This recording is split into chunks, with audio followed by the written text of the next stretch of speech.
আসসালামু আলাইকুম। Welcome back to my channel simple cooking recipe. Simple cooking রেসিপিতে আরও একটি নতুন রেসিপি দেখার জন্য সবাইকে স্বাগত জানাচ্ছি। আজকে আমি আপনাদের সাথে শেয়ার করব মাত্র 1 কাপ গুঁড়ো দুধ দিয়ে 1 কেজি কালোজাম মিষ্টি রেসিপি।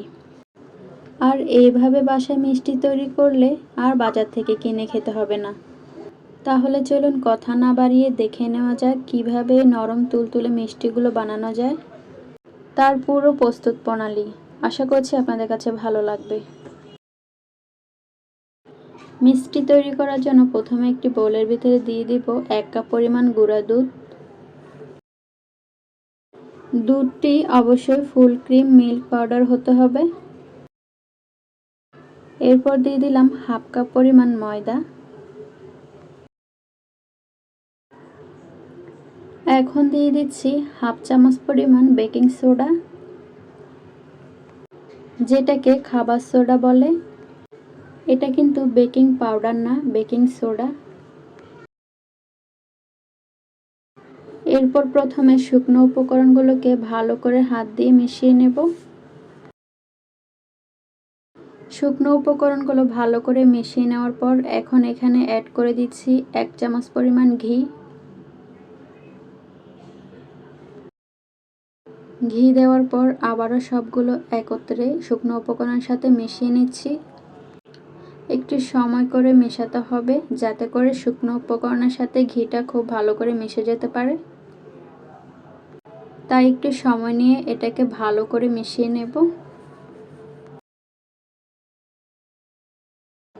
তো মিশিয়ে নেওয়া হয়ে গেছে। এরপর এটাকে একটি সাইডে রেখে দিলাম।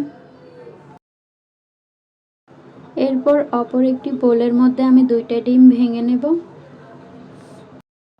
আর ডিম অবশ্যই রুমের নর্মাল তাপমাত্রার হতে হবে।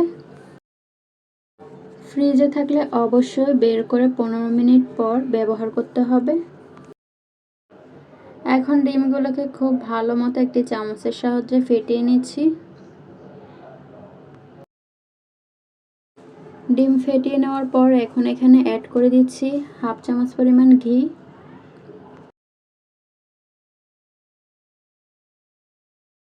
আর দিয়ে দিচ্ছি 1 চামচ পরিমাণ পানি।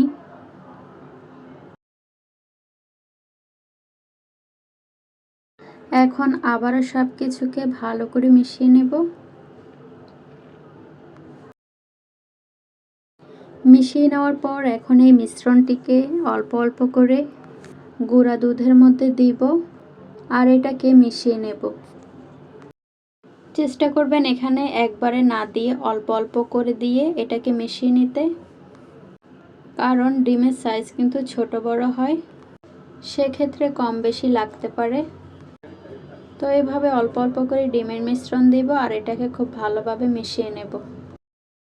তো ভালো করে মেখে একটি আঠালো ডো তৈরি করতে হবে। এই ডোটাকে কিন্তু কোনোভাবে শক্ত করা যাবে না, তাহলে কিন্তু মিষ্টিগুলো পারফেক্ট হবে না। তো দেখতে পাচ্ছেন এইরকম আঠালোই হবে। তো এখন হাতটা ভালো করে ধুয়ে এসেছি। এরপর হাতে একটু ঘি মেখে নিলাম। এখন এখান থেকে অল্প অল্প করে ডো নিয়ে মিষ্টির শেপ তৈরি করে নেব। আপনারা নিজেদের পছন্দ অনুযায়ী ছোট বড় তৈরি করে নিতে পারেন। এটা খুব ভালো করে স্মুথ করে তৈরি করে নিতে হবে। প্রথমে গোল করে এরকম একটা লম্বাটে শেপ দিয়ে নিলাম। একইভাবে সবগুলো মিষ্টি আমি লম্বাটে শেপ দিয়ে তৈরি করে নেব। দেখতেই পাচ্ছেন সবগুলো মিষ্টির শেপ আমাদের তৈরি করা হয়ে গেছে।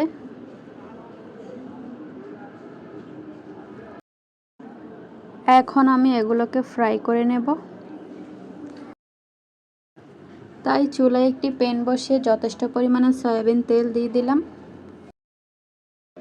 তেল যখন হালকা গরম হয়ে আসবে তখন এর মধ্যে মিষ্টির শেপগুলো দিয়ে দিচ্ছি একটা একটা করে। আর চুলার আঁচটিকে এরই মধ্যে মিডিয়াম এবং লো আঁচে রাখতে হবে। আর কয়েক সেকেন্ড পরেই দেখা যাবে মিষ্টিগুলো এরকম ফুলে উপরের দিকে উঠে আসবে। চুলার আঁচটিকে মিডিয়াম আঁচে রাখার কারণে মিষ্টিগুলোর ভেতর এবং বাইরে খুব ভালোভাবে হবে। এখন আমি চুলার আঁচটিকে বাড়িয়ে মিষ্টিগুলোর এপাশ ওপাশ খুব ভালোভাবে ভেজে নেব। তো চুলার আঁচটিকে এখন আমি হাই ফ্লেমে করে দিয়েছি। এখন আমি মিষ্টিগুলোকে ভেজে নিচ্ছি। দেখতেই পাচ্ছেন মিষ্টিগুলোর মধ্যে খুব সুন্দর একটা কালার চলে এসেছে। তো উল্টে পাল্টে এগুলোকে আমি অনেকটা কালচে কালার করে ভেজে নেব।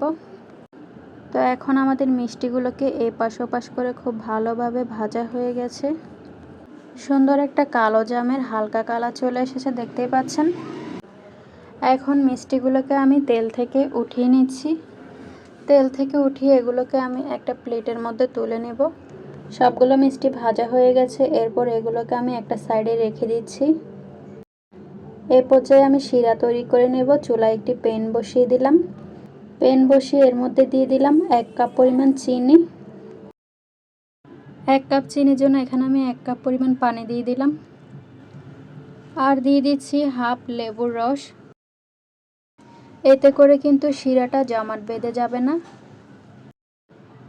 এখন ভালোভাবে জাল করে শিরা তৈরি করে নিতে হবে। ভালোভাবে নেড়েচেড়ে দিয়ে শিরাটাকে আমি খুব ভালো করে ফুটিয়ে নিয়েছি।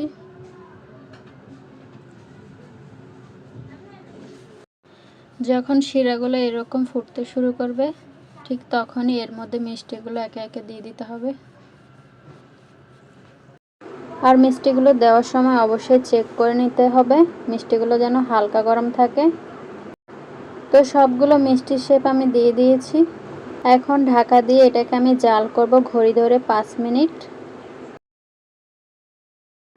আমি এটাকে মিডিয়ামের মাঝামাঝি রেখে জাল করে নেব। এতে করে মিষ্টিগুলোর ভেতর খুব ভালো মতো শিরা পৌঁছাতে পারবে। তো 5 মিনিট আমি এটাকে জাল করে নিয়েছি, দেখতেই পাচ্ছেন। মিষ্টিগুলো শিরা খেয়ে অনেকটাই ফুলে গেছে, দেখতে পাচ্ছেন। এখন আমি এটাকে গরম অবস্থায় একটা কেটে দেখাবো যে এটা কতটা পারফেক্ট হয়েছে। আর 1 ঘন্টা পর এই মিষ্টিগুলো দেখুন শিরা খেয়ে একদম ফুলে টইটুম্বর হয়ে গেছে। এই মিষ্টিগুলো খেতে কিন্তু হয় দারুণ মজার। আপনি বাসায় তৈরি করলে খেয়ে কেউ বুঝতেই পারবে না যে এটা বাসায় তৈরি করা মিষ্টি। রেসিপিটি ফলো করে বাসায় এটা তৈরি করবেন, দেখবেন পরিবারের সবাই অনেক বেশি পছন্দ করবে। এইরকম আরও নিত্য নতুন সহজ রেসিপি পেতে আমার চ্যানেলটিকে সাবস্ক্রাইব করে পাশে থাকা বেল আইকনটি ক্লিক করে অল অপশন সিলেক্ট করে রাখতে পারেন। এতে করে আমি নতুন কোনো রেসিপি দেওয়া মাত্রই আপনার কাছে নোটিফিকেশন চলে যাবে আর আপনি খুব সহজেই দেখতে পারবেন। দেখা হচ্ছে পরবর্তী কোনো রেসিপিতে। এ পর্যন্ত সবাই ভালো থাকুন, সুস্থ থাকুন। সবার সুস্থতা কামনা করছি। আল্লাহ হাফেজ।